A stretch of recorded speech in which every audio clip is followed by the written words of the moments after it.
L'Ukraine, un pays écartelé entre l'Est et l'Ouest. Les nationalistes défilent pour préserver l'unité de leur nation déchirée. Pourtant, la plupart n'ont pas connu les héros d'antan dont ils se réclament.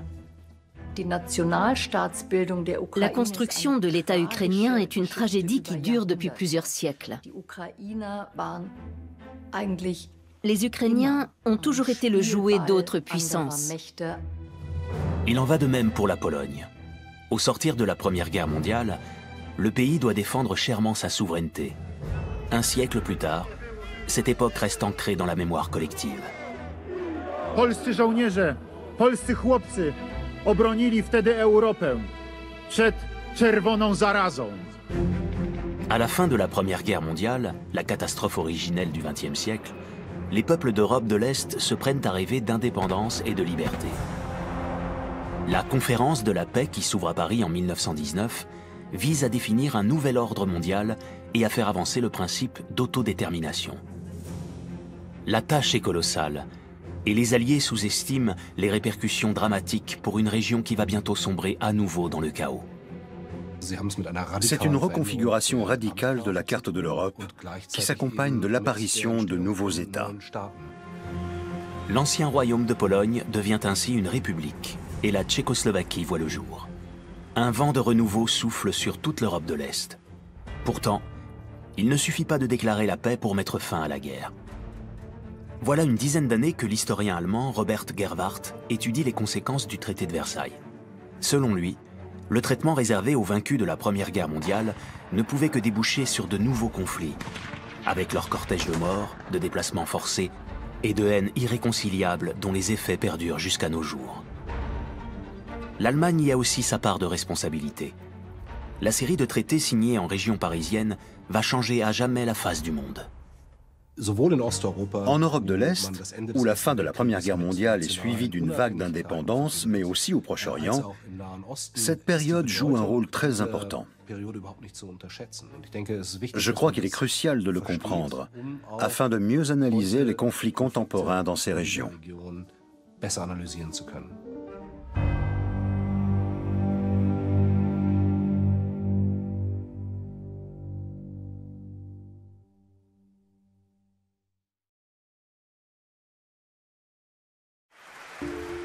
Novembre 1918.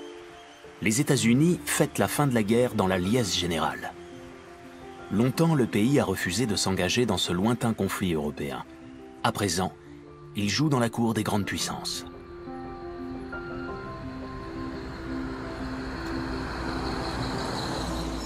En Europe de l'Est, les peuples nourrissent de nouveaux espoirs.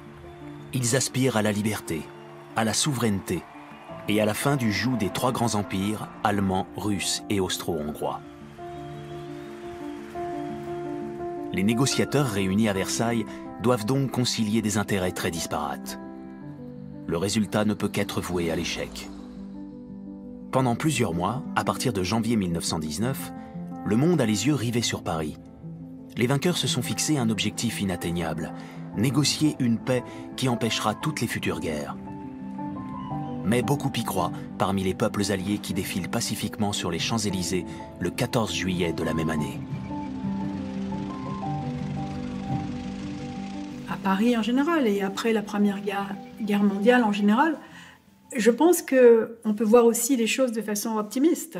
C'est-à-dire, on se dit, on s'est tellement battu, on s'est fait tellement de mal, essayons maintenant de faire que les choses aillent mieux. La conférence de la paix de Paris a ceci d'extraordinaire qu'elle réunit des dirigeants internationaux au même endroit pendant 6 mois. Ça serait inimaginable aujourd'hui. Quand ils se retrouvent, c'est au mieux pour 2 jours et demi et tout est chorégraphié à la minute près. Ils n'ont sans doute pas l'occasion de discuter en tête-à-tête, alors qu'à Paris, pendant 6 mois, ils prennent le thé ensemble, ils se voient le matin et l'après-midi, ils dînent ensemble et ils échangent. Ça crée des liens particuliers entre eux. Le plan de paix doit tout régler dans les moindres détails.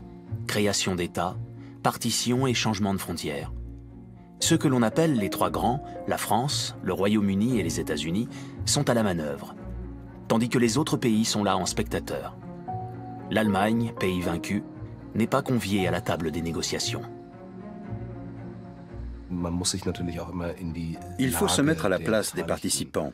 Le monde sort du plus grand conflit de l'histoire de l'humanité, qui a déchaîné des passions nationalistes chez tous les belligérants. Il n'est pas étonnant que la victoire suscite des attentes particulières. Le président américain Woodrow Wilson a une idée précise des conditions nécessaires à l'instauration d'une paix durable. Il vise une solution d'ensemble. Massivement, c'est l'idée qu'il faut réfléchir à ce que les peuples différents, les langues différentes, peut-être les religions différentes, arrivent à mieux s'entendre. Très tôt, Wilson élabore ses 14 points qui définissent les objectifs du nouvel ordre mondial. Au cœur de ce programme, le droit des peuples à disposer d'eux-mêmes. Une avancée vue d'Europe de l'Est, mais qui recèle en réalité des failles insoupçonnées. On parle en 1918-1919 d'un moment wilsonien en référence à la promesse formulée par Woodrow Wilson. Placer le principe de l'autodétermination nationale au cœur même du futur ordre de paix. Il souhaite que la Tchécoslovaquie et la Pologne prennent leur destin en main. Ces deux peuples ont souffert par le passé de la domination exercée par l'Allemagne, la Russie et l'Autriche-Hongrie.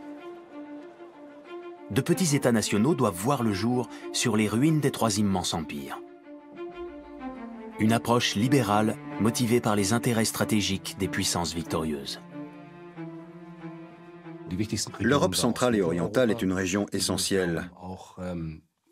Il s'agit d'y créer des États capables de contrebalancer l'Allemagne si elle devait se relever, notamment la Tchécoslovaquie et la Pologne. Mais on veut aussi créer un rempart contre le communisme, c'est-à-dire contre la Russie, qui a emprunté la voie du communisme. La délégation polonaise à Versailles a conscience du rôle clé que va jouer son pays dans la destinée de l'Europe de l'Est. Après plus d'un siècle de domination étrangère, le nouvel État obtient la création de la République à laquelle il aspire tant. La Pologne a été un enjeu considérable au XIXe siècle. De la vie générale, elle avait été injustement partagée entre la Prusse, l'Autriche et la Russie. Or, les Polonais se faisaient une très haute idée de leur identité. Ils ont tenté de reconquérir leur indépendance tout au long du XIXe siècle. L'Europe à la veille de la Première Guerre mondiale. Le peuple polonais est divisé entre les trois empires. Mais si l'Allemagne est prospère, la Russie se trouve dans une situation de plus en plus alarmante et va bientôt connaître de violents bouleversements. Pendant trop longtemps, le tsar Nicolas II a refusé de mener à bien des réformes sociales et économiques et repousser les changements politiques. Il méprise le Parlement, omnubilé par son armée, et ne pense que très peu à son peuple. On peut dire que la Russie se désagrège de l'intérieur depuis plusieurs décennies déjà. Elle accumule d'énormes problèmes sociaux qui sont loin d'être résolus, malgré l'abolition du servage au milieu du XIXe siècle. Le tout dans un empire multiethnique. Lorsqu'éclate la Première Guerre mondiale, l'Empire russe vacillant se range derrière la France et le Royaume-Uni contre les puissances centrales, l'Allemagne, l'Autriche-Hongrie, la Bulgarie et l'Empire ottoman. Tous les belligérants en présence tablent sur la victoire au terme d'une guerre éclair. Mais après les premières offensives allemandes sur le front de l'Ouest, c'est une guerre de position meurtrière qui s'installe. De toute évidence, les Allemands ne fêteront pas Noël à Paris comme le clamait la propagande officielle. C'est aussi un conflit industriel qui s'engage, le premier d'une telle ampleur. Tandis que le front s'immobilise, les obus pleuvent sans discontinuer sur les tranchées. À l'Est, l'armée du tsar est acculée à une guerre défensive. Mais dans l'Empire russe déjà en crise, le moral des troupes est au plus bas, et les soldats ne sont pas les seules victimes du conflit. La Première Guerre mondiale va engendrer des souffrances sans précédent pour la Russie. Le conflit fait des millions et des millions de morts, pas seulement des militaires. Dans la population civile, on meurt littéralement de faim. Les famines vont désormais se succéder en Russie. Les rumeurs grondent dans tout le pays, tandis que les manifestations se multiplient contre la guerre et le tsar. Au printemps 1917, ces tensions débouchent sur une première révolution. Nicolas II abdique et est placé en résidence surveillée. L'Allemagne y voit une chance à saisir.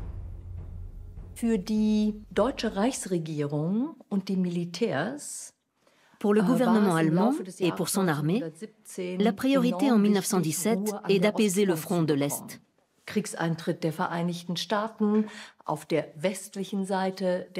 Les États-Unis viennent d'entrer dans la guerre à l'Ouest et l'Allemagne veut retirer un maximum de troupes de l'Est. Pour cela, elle va recourir à une arme très particulière, une arme qui s'appelle Lénine.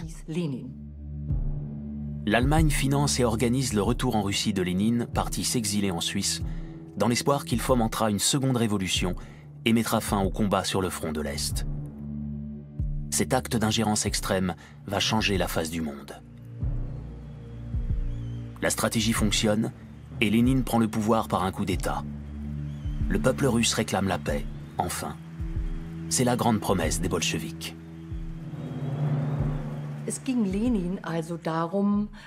Lénine tient à asseoir son propre pouvoir, quoi qu'il en coûte, ou presque.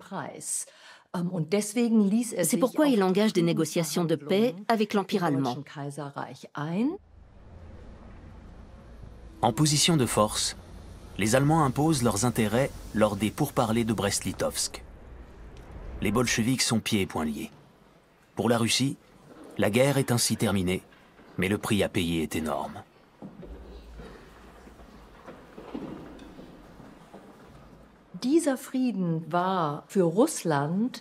Les conditions de cette paix sont pour la Russie bien plus lourdes et plus dramatiques que celles qui seront imposées un peu plus tard aux Allemands à Versailles. Elle perd de très vastes territoires, environ un tiers de sa superficie.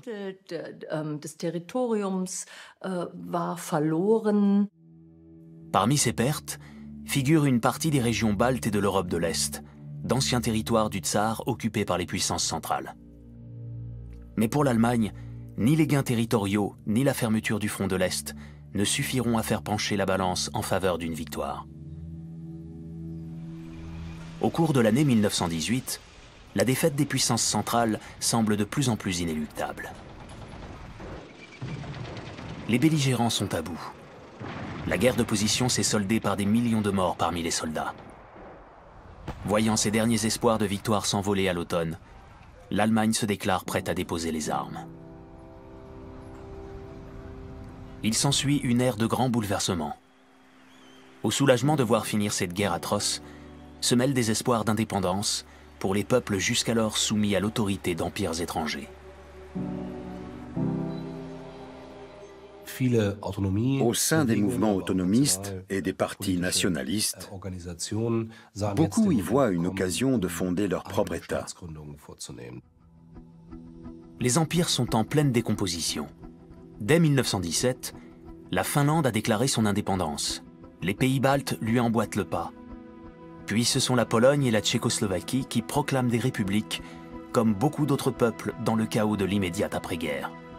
Problème, les frontières restent floues. Avec l'effondrement des empires, les nouvelles nations ou celles qui se réforment, comme la Pologne, veulent faire valoir leurs prétentions. Et elles peuvent toutes prétendre à de vastes territoires qui parfois se chevauchent. Au cours de son histoire, la Pologne a vu son espace grandir et rétrécir, même chose pour l'Ukraine. Ça pose donc problème et c'est une source de conflit, car ces pays ne veulent pas laisser passer cette chance unique. Les délégations réunies à Paris doivent concilier les revendications parfois contradictoires de ces différentes nations et résoudre des problèmes tout bonnement insolubles.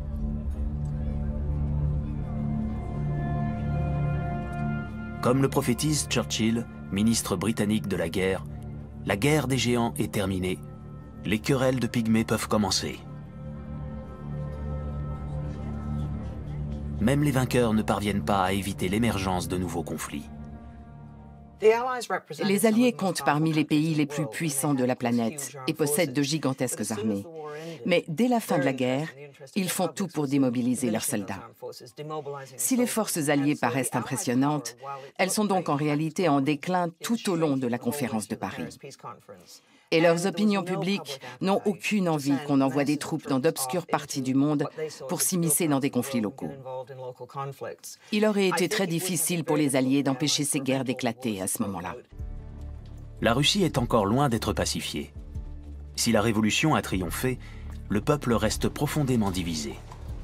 Et l'armée rouge s'emploie à redessiner les frontières de l'État, ce qui provoque des affrontements dans une grande partie de l'Europe de l'Est.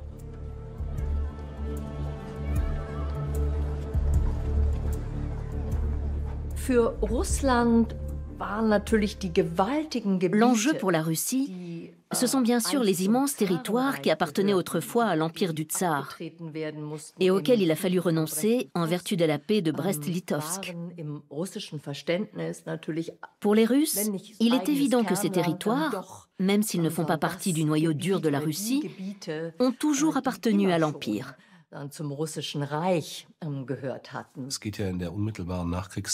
Juste après la guerre, il s'agit de redessiner les frontières de ce qui reste des territoires impériaux, dans un bain de sang s'il le faut. Ainsi, l'Estonie, la Lettonie et la Lituanie sombrent dans la guerre civile. Tandis que l'armée rouge avance, les corps francs de la Baltique, des milices composées d'anciens soldats allemands démobilisés, défendent les intérêts de l'Allemagne. Et les Alliés n'ont rien à opposer aux forces en présence. Mais des troupes allemandes de l'armée régulière sont encore présentes en Europe de l'Est et vont paradoxalement intervenir en faveur des vainqueurs de la Première Guerre. On aboutit à une situation très étrange. Les troupes allemandes, au lieu d'être rapatriées, se retrouvent impliquées dans des combats contre des groupes bolcheviques locaux, voire parfois contre l'armée rouge. Tout cela parce que le Royaume-Uni et la France ne disposent pas de troupes fortes en Europe centrale et orientale, et que les deux pays sont obligés de s'appuyer sur celles de leur ancien ennemi. La crainte de voir la révolution russe gagner l'Occident est bien réelle. Bien sûr, on sait aujourd'hui que la menace n'était pas aussi grande qu'on le pensait à l'époque. La puissance du mouvement communiste a été nettement surestimée. Car pour l'heure, Lénine n'a pas le contrôle sur toute la Russie. Les Russes blancs, partisans du retour au tsarisme, affrontent l'armée rouge. Et pendant un temps, les bolcheviks semblent même dans l'impasse. Les combats n'en sont que plus acharnés. C'est une boucherie qui tourne à une guerre civile sans merci.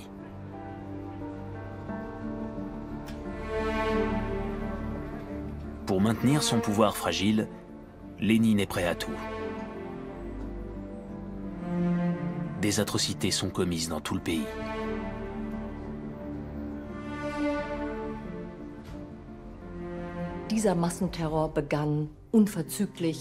Cette terreur rouge a commencé à la création de la Tchéka, ou Commission extraordinaire, l'ancêtre du KGB. Cette police politique s'est mise à traquer sans pitié les opposants, les dissidents. Ça a très vite dégénéré en guerre civile d'une brutalité inédite. À lui seul, cet épisode a fait près de 10 millions de morts. Il n'y a plus de droit international de la guerre. Et donc, n'importe quelle violence peut se laisser libre cours. Entre terreur, déportation et famine, les civils déracinés sont ballottés de front en front. Partout, le mouvement bolchevique inspire la peur. De vieux démons ressurgissent en Europe de l'Est dans ce contexte de chaos et de destruction. Face au malheur, des boucs émissaires sont désignés, les Juifs.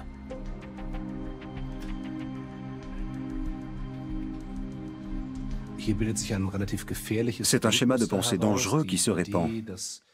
L'idée que la révolution bolchevique en Russie, et plus généralement le communisme, n'est rien d'autre qu'un complot juif. Elle puise ses racines historiques dans le fait que beaucoup de juifs vivant dans la Russie tsariste voyaient effectivement le bolchevisme comme une idéologie de libération. Et donc, on mélangeait les haines de la Première Guerre mondiale avec les haines de la Révolution, avec les haines très anciennes des Juifs. Et c'est pour cela que les violences contre les Juifs ont été particulièrement épouvantables à ce moment-là. Les Juifs ne sont pas les seules victimes de ces explosions de violence. Nationalistes, bolcheviques, minorités ethniques, tous font les frais de la terreur ou de la contre-terreur. En Europe de l'Est, la Première Guerre mondiale se poursuit donc et continue de faire des victimes dans tous les camps. De ce point de vue, il est difficile de cantonner la Première Guerre mondiale aux années 1914 à 1918. Car entre 1918 et 1923, selon les estimations les plus prudentes, au moins 5 millions de personnes perdent la vie dans des combats, des révolutions et des contre-révolutions. C'est plus que les pertes cumulées du Royaume-Uni, de la France et des États-Unis dans le conflit mondial. En Pologne aussi, les affrontements armés se poursuivent après la Première Guerre mondiale. La République fraîchement créée se retrouve en conflit avec la Russie dès 1919. Une fois de plus, l'enjeu est territorial. Józef Piłsudski, fondateur du nouvel État polonais, craint pour l'indépendance chèrement conquise. La guerre russo-polonaise est impitoyable. C'est un bras de fer teinté de nationalisme qui fait à nouveau des morts dans les deux camps.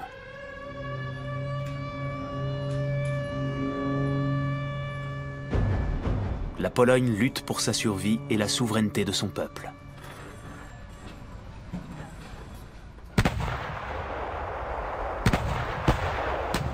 Elle ne recule devant aucun sacrifice.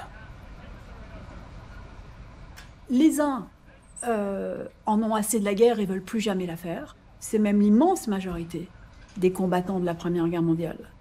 Mais il y en a au contraire qui ne peuvent plus s'arrêter de faire la guerre. Tout prend des formes de crise. Et quand, à un certain moment, ils se disent que leur nation est en danger, eh bien, ils sont prêts à tout pour la conserver. Les premières années du nouvel État polonais sont marquées par la famine, les combats et la mort. En 1920, l'armée rouge est aux portes de Varsovie. Mais les Polonais remportent une victoire historique et inespérée, connue aujourd'hui sous le nom de miracle de la Vistule. Un triomphe national célébré avec fierté.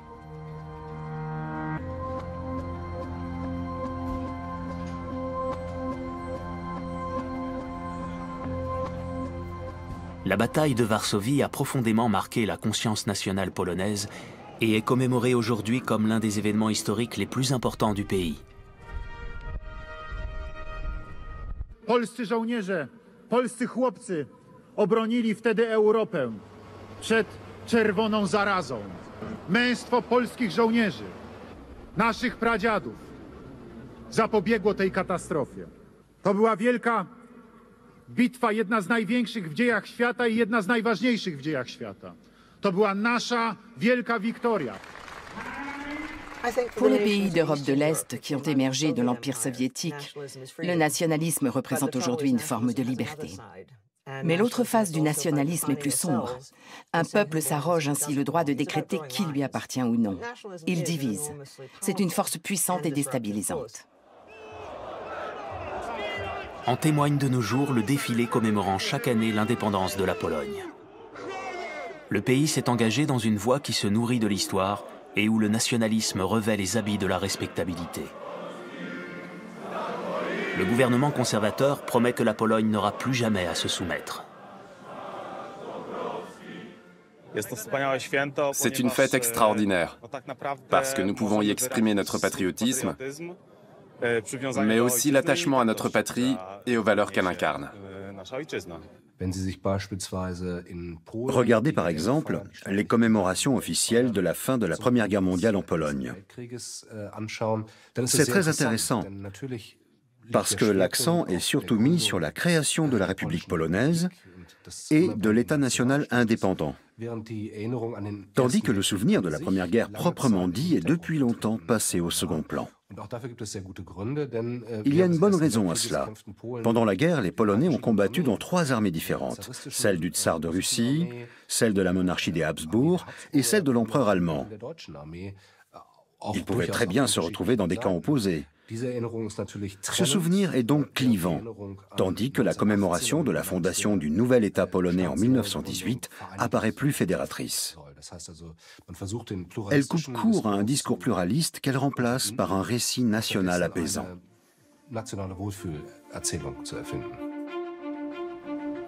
Après sa victoire sur l'Armée rouge, la Pologne signe une nouvelle paix avec la Russie à Riga en 1921.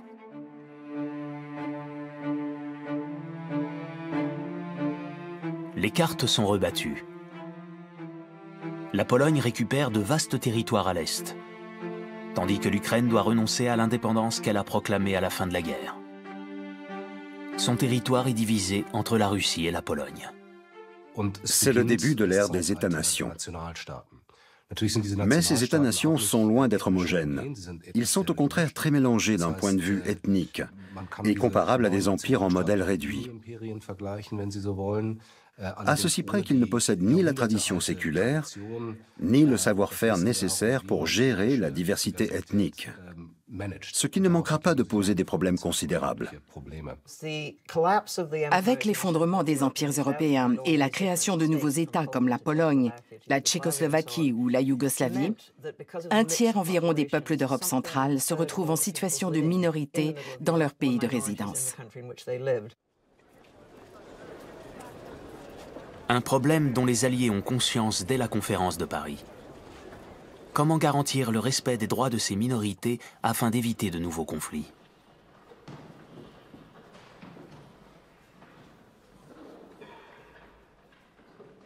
Les Alliés pensent avoir trouvé à Paris une solution au problème des conflits ethniques en Europe centrale et orientale qu'ils ont parfaitement identifié.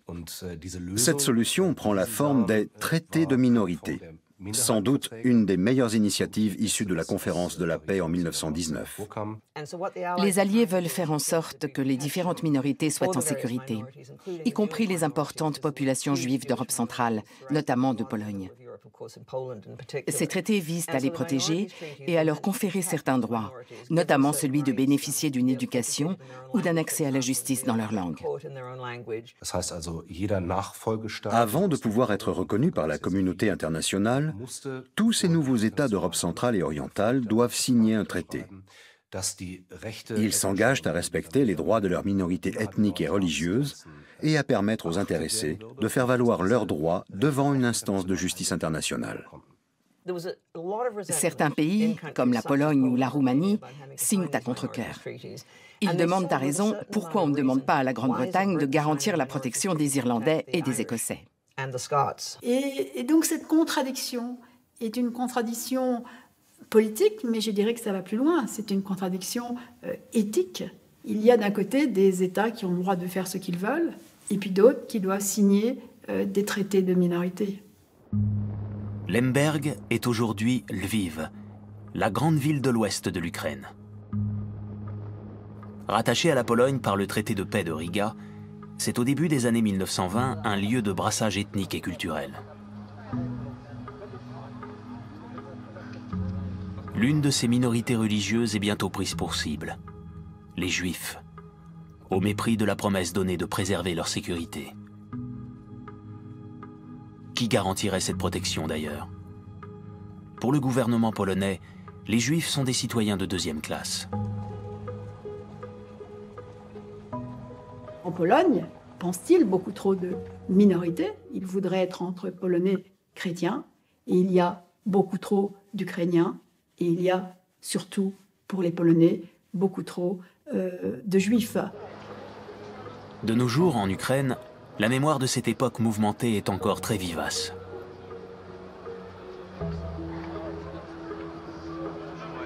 La domination polonaise n'est peut-être qu'un chapitre clos d'une longue histoire douloureuse.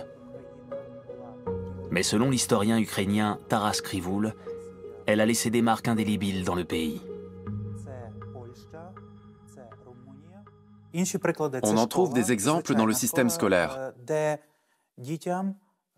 On avait en effet intégré des matières sur la Pologne à l'enseignement général, alors même que célébrer les fêtes nationales ukrainiennes était catégoriquement interdit. En revanche, il était obligatoire de célébrer les fêtes polonaises. Et cette assimilation progressive était aggravée par la diminution du nombre des écoles ukrainiennes. Un homme aujourd'hui célébré par beaucoup comme un héros en Ukraine occidentale va être profondément marqué par cette période. Pour les Russes et les Juifs, c'est pourtant un criminel. Son nom, Stepan Bandera, un indépendantiste aux méthodes radicales.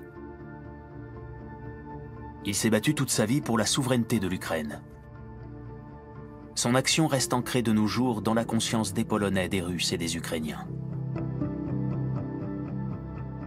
Stepan Bandera était le fils d'un prêtre ukrainien officiant dans un village ukrainien ordinaire. Au cours de son enfance, il a été témoin de la Première Guerre mondiale et des combats pour l'indépendance nationale qui se sont soldés par une défaite.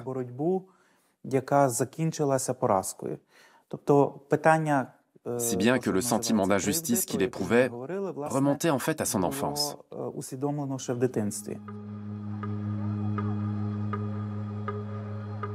Le destin de Lviv est particulièrement emblématique des déchirements de la nation ukrainienne. Son histoire tourmentée se reflète dans ses noms successifs. Lemberg à l'époque autrichienne, puis Lvov sous la domination polonaise, et aujourd'hui Lviv. La lutte pour l'indépendance, mais aussi l'aspiration à une nation libre et unie, reste aujourd'hui présente comme nulle part ailleurs dans cette grande ville de Galicie.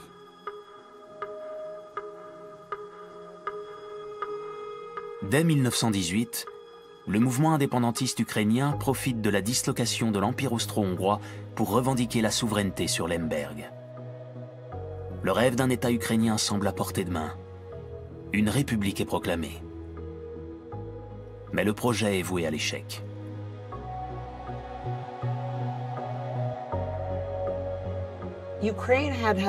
Par le passé, l'Ukraine n'a bénéficié que de brèves parenthèses d'indépendance, contrairement à la Pologne. Elle n'est donc pas considérée comme un pays possédant une longue histoire nationale. On la voit surtout comme une région de Russie, d'autant que la langue ukrainienne est proche du russe et que beaucoup d'Ukrainiens sont orthodoxes, même s'il y a aussi des catholiques parmi eux. L'Ukraine est moins connue à l'international. Il n'y a personne pour la défendre à la conférence de Paris, car très peu de gens se préoccupent de son sort. La République sera éphémère.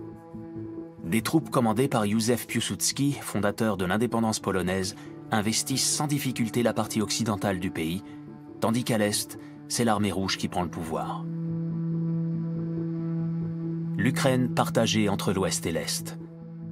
Une situation qui revient comme un fil rouge dans la destinée du pays.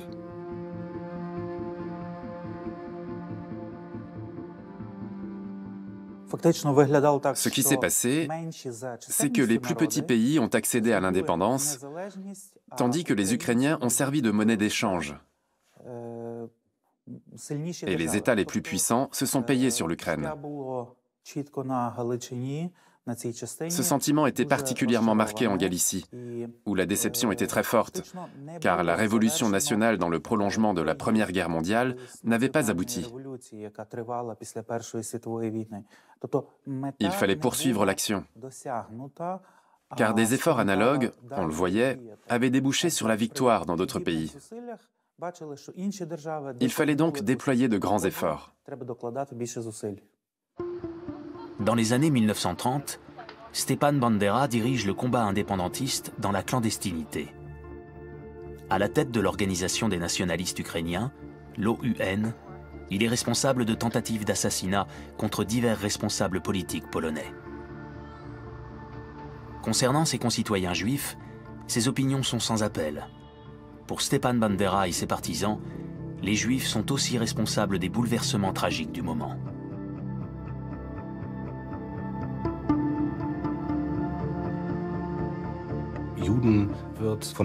Dès 1917, les nationalistes soupçonnent les Juifs de sympathie communiste. C'est dans ce contexte idéologique que grandissent des gens comme Stepan Bandera. Incarcéré en 1934 pour actes terroristes, le militant est condamné à la prison à vie en Pologne. Mais ce n'est pas la fin de son combat. En Allemagne, les nazis sont désormais au pouvoir, et 20 ans après la fin de la Première Guerre mondiale, l'Europe s'achemine vers une nouvelle catastrophe.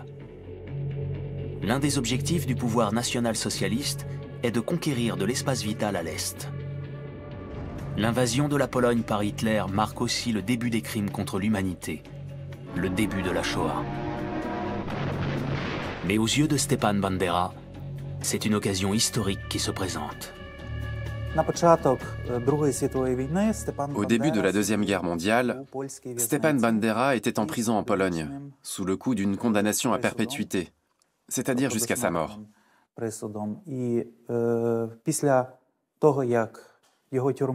Quand la prison où il était a été bombardée par l'aviation allemande, il s'est retrouvé libéré avec les autres détenus.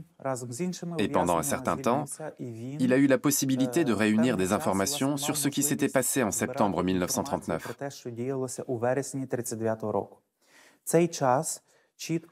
À ce moment-là, on voyait nettement que l'Ukraine occidentale était partagée par un pacte entre l'Allemagne nazie et l'Union soviétique, ou plutôt la Russie.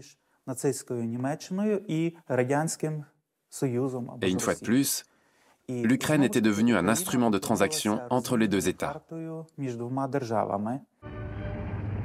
La partie de l'Ukraine occidentale occupée par les Soviétiques est rapidement envahie par les Allemands qui lancent en 1941 l'opération Barbarossa.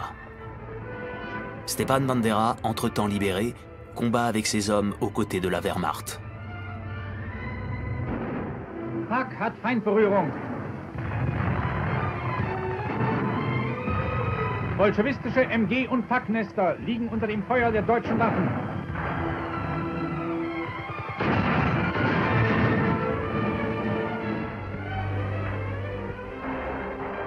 Pour Bandera, la collaboration avec les nazis est un marchepied vers l'indépendance de l'Ukraine. À cette époque, l'Allemagne n'était pas une alliée sans ambiguïté. Mais elle était reconnue au moins comme étant porteuse d'une certaine culture européenne et des idées européennes. Lwów, le 30 juin 1941. La Wehrmacht entre dans la ville sans rencontrer de résistance. Beaucoup de civils ukrainiens en liesse voient les Allemands comme des libérateurs. Bientôt, la population déverse sa haine sur l'ancien occupant soviétique. Les emblèmes du pouvoir stalinien sont rapidement démontés. Mais ce n'est pas tout. Parmi les forces qui ont pris la ville, figurent les bataillons SS Roland des Nachtigalles, composés de membres de l'armée de libération de Stepan Bandera.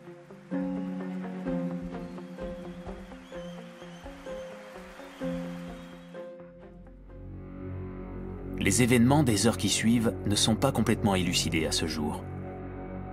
On sait toutefois qu'un violent pogrom fait plusieurs centaines de morts dans la population juive.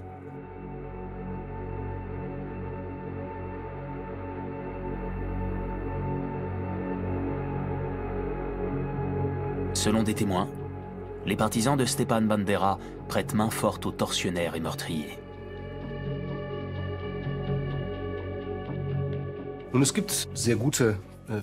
Nous avons des preuves formelles de l'engagement de ces troupes au combat génocidaire visant la population civile juive dans la région.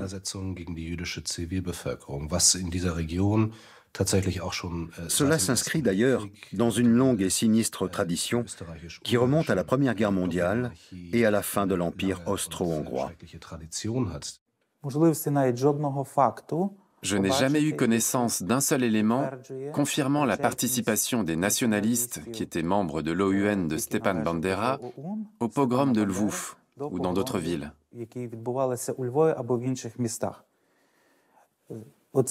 Il n'existe simplement aucune donnée historique. Parler de groupes de nationalité ukrainienne C'est s'aventurer sur le terrain des devinettes et des spéculations.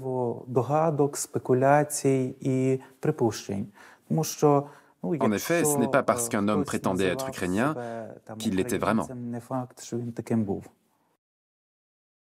Ce point de vue est largement répandu en Ukraine occidentale. Pourtant, Stepan Bandera n'était-il pas en réalité un antisémite et un assassin? Bandera et ses hommes ont massacré des Polonais et des Juifs et collaboré avec les nazis.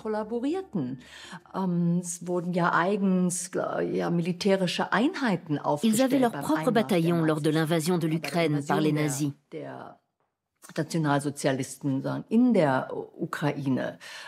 Ça aussi, c'est la vérité.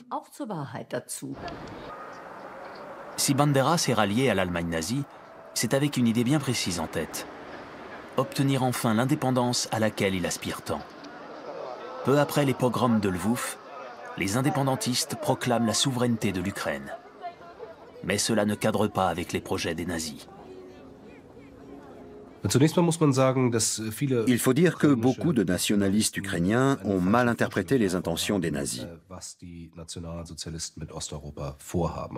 C'est un malentendu fondamental d'imaginer que la Wehrmacht sillonne l'Europe de l'Est dans le but d'aider certaines nations à renaître de leurs cendres.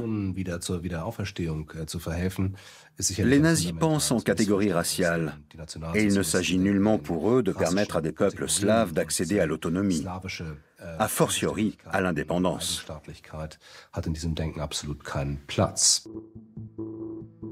Stepan Bandera est arrêté et déporté au camp de concentration de Sachsenhausen.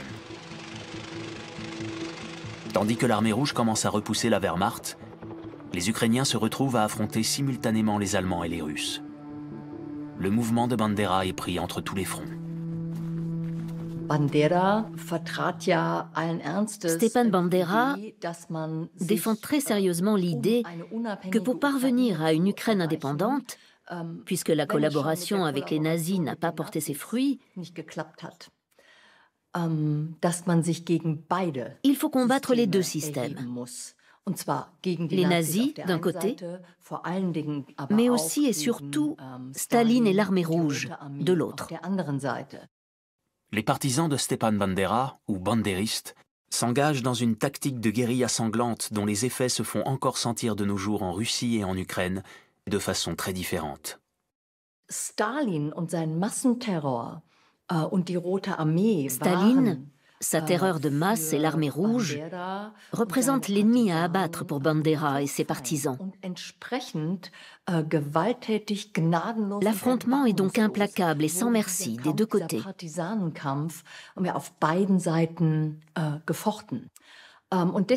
C'est pourquoi aujourd'hui encore, les Russes voient eux aussi Bandera et les bandéristes comme leurs ennemis jurés, jusqu'à les assimiler à des fascistes. À la fin de la guerre, Stepan Bandera s'installe en exil à Munich. Il sera assassiné en 1959 par un agent du KGB. Encore largement vu comme un martyr et un héros national en Ukraine occidentale, il est élevé à titre posthume à la dignité de héros de l'Ukraine par le président Yushchenko en 2010. Pour les pays d'Europe de l'Ouest au sein de l'Union européenne, mais aussi pour les Russes, il est assez insupportable de voir Bandera élevé au rang de héros du peuple ukrainien. Il y a eu pas mal de protestations, au point que cette distinction a fini par être invalidée.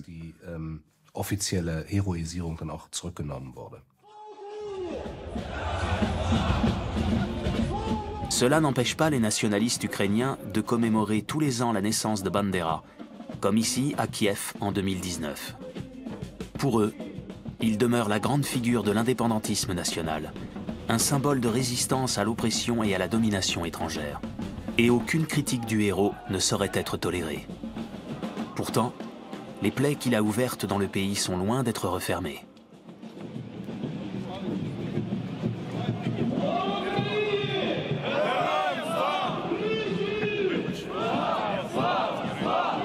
En Ukraine orientale et en Russie, Stepan Bandera et ses partisans sont au contraire associés au meurtre, à la torture et au fascisme. Ils reviennent régulièrement dans les débats politiques. но исторические факты неопровержимы.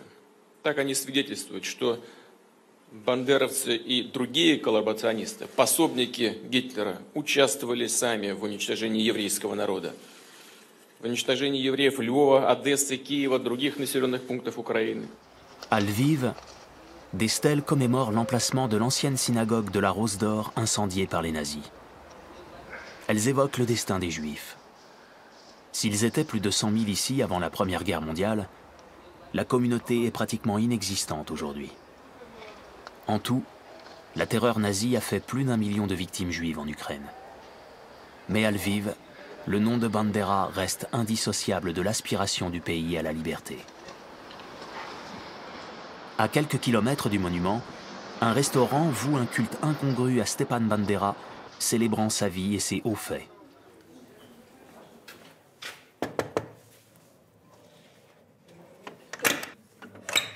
Гасло! Слава Україні! Героям слава! Зараз ще з тої сторони. Перевірка вітає медовухи, москалі падають як мухи. Ну, спробуємо. Chaque client doit se prêter à ce rituel. Le restaurant de Yurko Nazaruk rend hommage à Stepan Bandera et à son mouvement indépendantiste.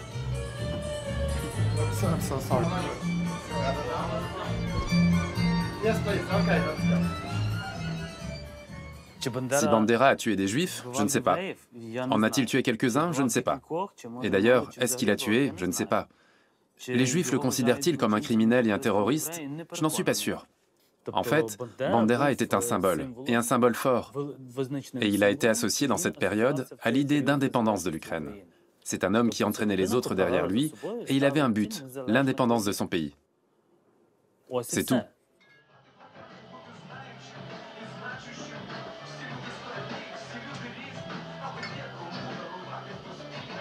Le restaurant Krivka, c'est-à-dire cachette, joue sur sa thématique guerrière et rencontre un franc succès à Lviv.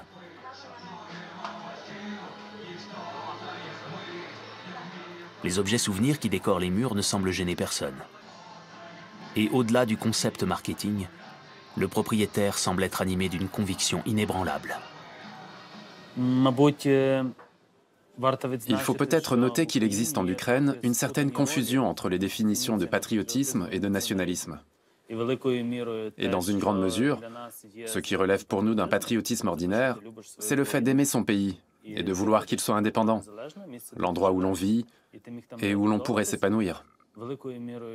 D'une certaine manière, une partie de l'Ukraine de l'Est considère cela comme une sorte de nationalisme radical, ce qui en fait n'est pas le cas. Ces tensions font surface en 2013 pendant la révolte du Maïdan contre le gouvernement de Kiev, alors pro-russe, et tout au long des bouleversements qui s'ensuivent. Dans la foule des manifestants pacifiques réclamant plus de liberté, on distingue aussi les drapeaux noirs et rouges de l'OUN. Mais pour la majorité des Ukrainiens, les événements sont dénués de tout caractère nationaliste.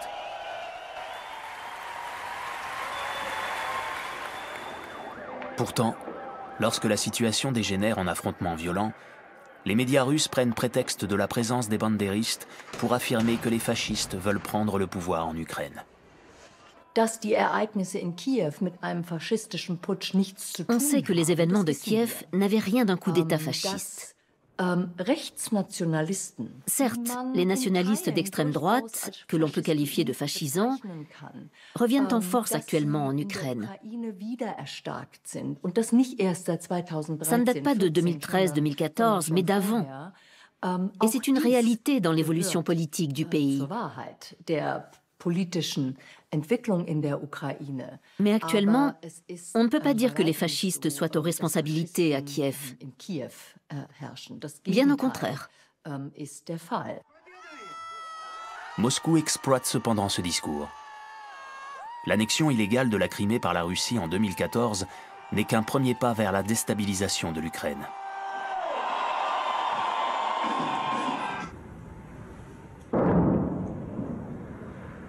Depuis, les séparatistes pro-russes des régions orientales combattent pour obtenir la scission de Kiev. La guerre du Donbass a déjà fait près de 13 000 morts. Une fois de plus, l'Ukraine se retrouve déchirée et son unité chèrement acquise est très concrètement menacée. Depuis 2020, aucun règlement de la crise n'est en vue, mais les souvenirs douloureux, eux, sont plus présents que jamais. L'Ukraine et la Russie ont un passé très compliqué.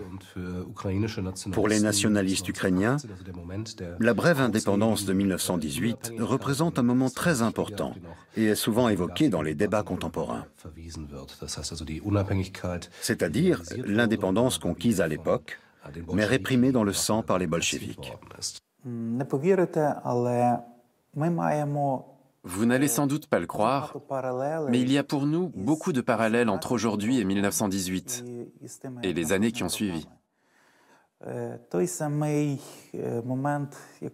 C'est la même inattention ou indifférence des États européens envers les événements qui se passent loin de chez eux.